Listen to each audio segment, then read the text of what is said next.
Я не могу согласиться с такого рода предложением по существу, поскольку на это имею несколько причин. Во-первых, у нас в системе правосудия, как в органах дознания, следственных структурах, в органах прокуратуры и при осуществлении правосудия в судебной системе Таджикистана, имеется много ошибок, неточностей.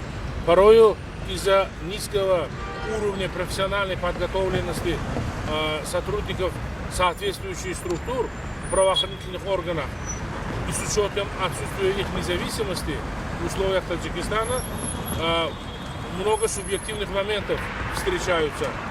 А когда применить смертный приговор, после того, как уже применено эта мера наказания в отношении конкретного лица или группы лиц, невозможно восстановить жизнь человека.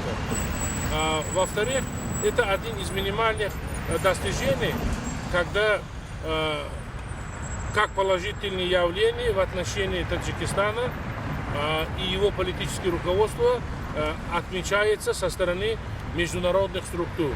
Поэтому применение смертной казни в отношении определенных лиц может привести